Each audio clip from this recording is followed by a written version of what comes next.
You're a subscriber to my daily email. I sent you both of the clips I'm about to play this morning, but there's a lot that has to be added to this.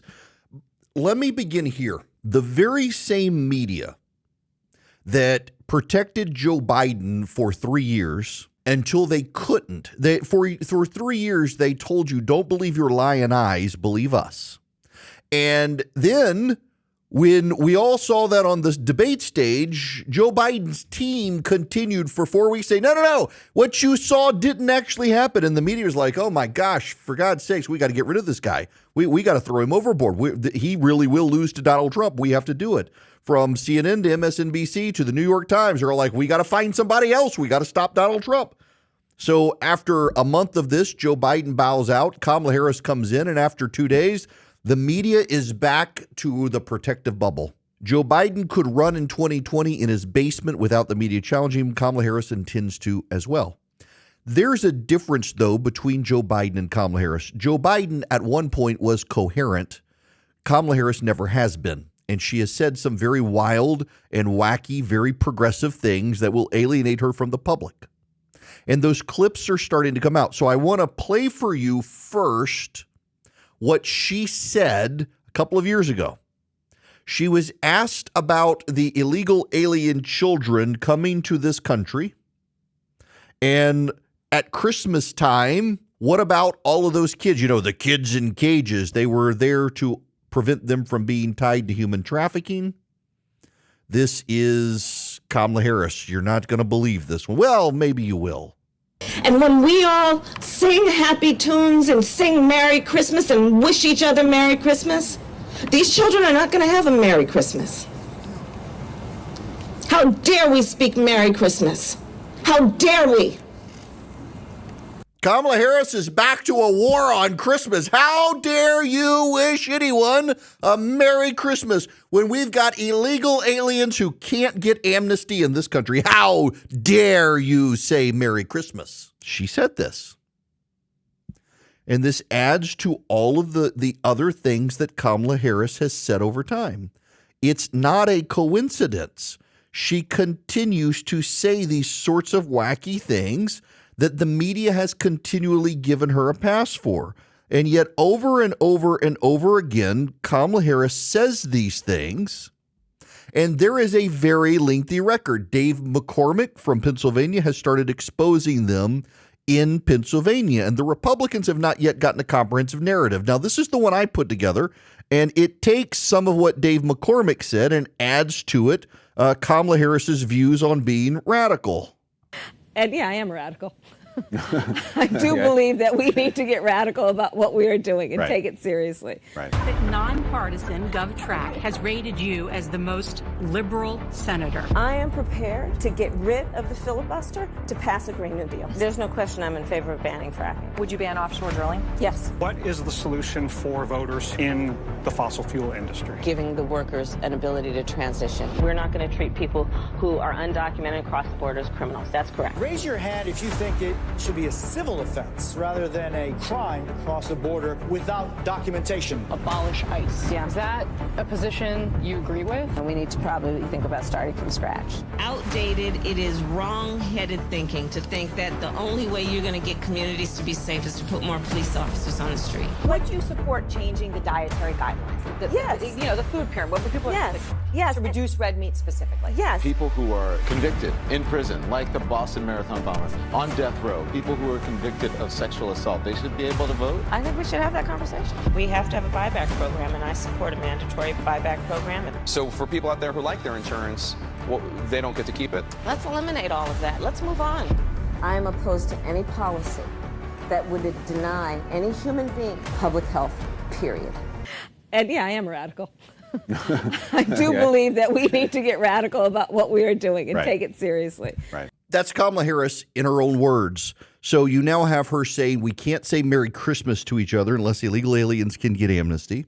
You've got her saying the government should be able to coerce you into not eating meat, that illegal aliens should not be treated as criminals, that they should be given access to American health care, that fracking should be banned, that those working in the fossil fuel industry should be forced out of their jobs, and the government should force them to transition. And she's walking back from all of that. So yesterday at the border, JD Vance, the Republican vice presidential candidate, was pushed by a CNN reporter on Donald Trump's remarks about Kamala Harris being claiming she was an Indian American, now saying she's African American. Actually, she's a mixed race. She is black. She is Indian.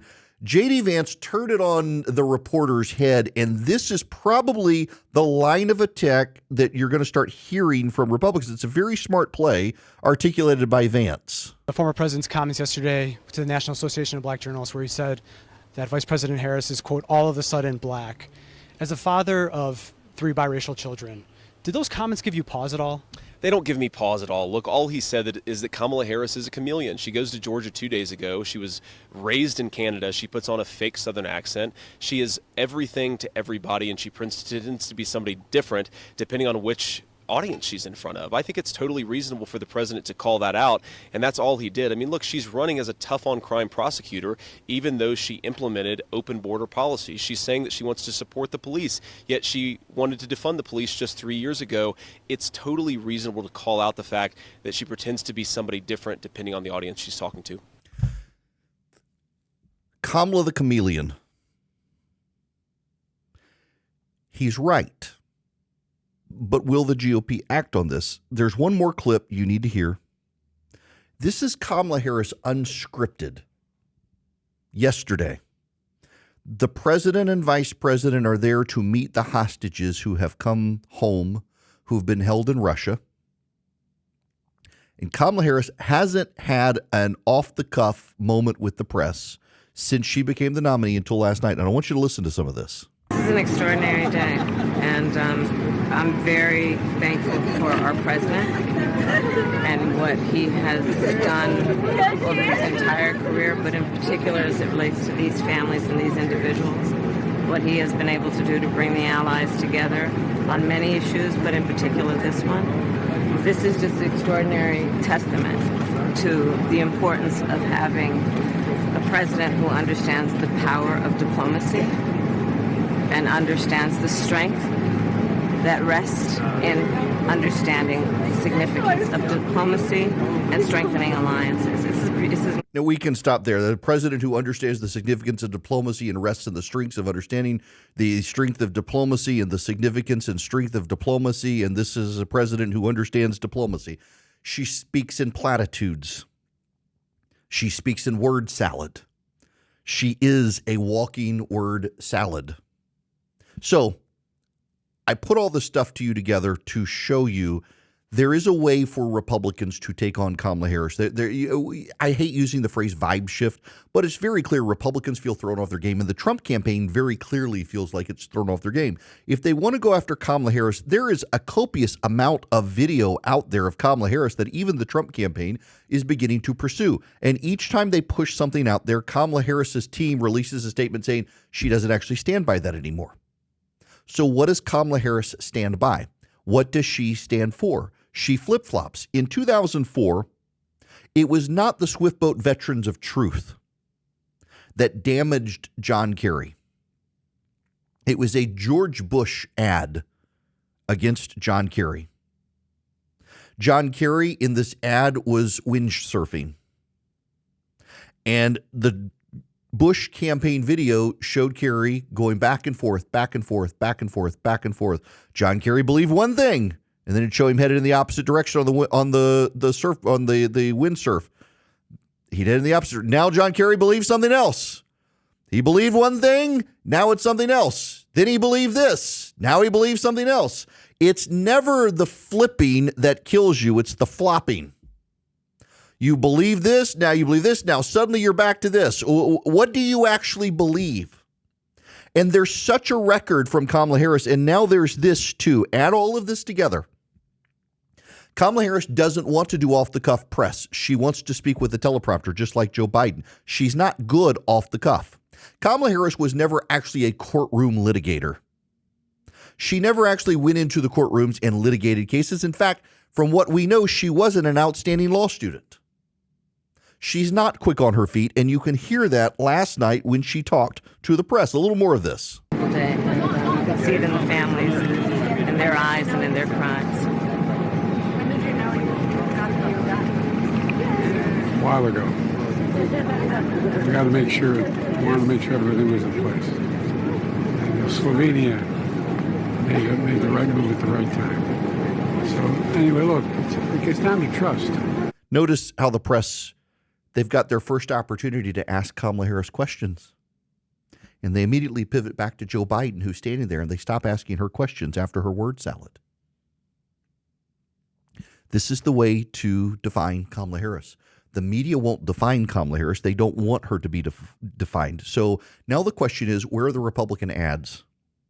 When I go on YouTube, I see Kamala Harris ads. I don't see Republican ads. I have to say, I don't like this ad, so they stop showing it to me. But I don't see Republican ads in response. I don't see Republican ads in Georgia. I don't hear them. I'm on my flagship station. WSB is one of the most listened to talk radio stations in the country. There are not ads there from any super PAC defining Kamala Harris. Why? There are no ads playing in Pittsburgh or Philadelphia, swing state territory. Why? There aren't ads in Ohio, on the eastern half of Ohio, that bleeds into the markets in Erie, Pennsylvania. Why? Where are the Republican ads in Detroit and Lansing? Where are the Republican ads in Madison and Milwaukee? Where are the Republican ads in Phoenix and Tucson? Kamala Harris has ads up. The GOP needs to step up the game. There's plenty there, and JD Vance has shown you the path, and that is she's a chameleon. She changes her positions. She changes her accent. She changes who she is, and that's why you can't trust her. Again, it goes back to my central critique from last week. The way you go after Kamala Harris is you focus on the fact that Kamala Harris is a ladder-climbing opportunist. She will say and do anything and reject any position she firmly had to get ahead, which means you can't trust her because her ambition is the ambition of Kamala Harris, not the ambition for a better America, not the ambition for you, not the ambition for me. It's her own personal striving, and nothing is allowed to get in the way. She will say or do anything to get ahead. There's your message, Republicans. It's not a hard message to convey to people. Every single one of you now, let me in here. Every one of you probably encountered a kid in high school or college who had political ambition. They wanted to get involved in young Republicans, or they wanted to get involved in college Republicans, and they became a networker, and they're the guy who would send you the random text just to check in right before he asked you for something. You all encountered that sort of person, and none of you liked that person. None of you liked that person. You know you didn't like that person. You saw through it. Oh, this person never reaches out to me unless they want something. Oh, this person, he's being nice to me because he thinks I can help him get ahead. Oh, this person is volunteering at the local homeless shelter so that he can have his picture taken so that he can use it. None of you like that person, and you all know that person exists. That is Kamala Harris, and that's how you attack her. That's how you go after Kamala Harris. She's a ladder-climbing opportunist who will say or do anything to get ahead. As JD Vance says, she's a chameleon. Who is she? And she can't talk off the cuff to defend herself in response without a word salad, which reinforces the notion she's an opportunistic ladder climber.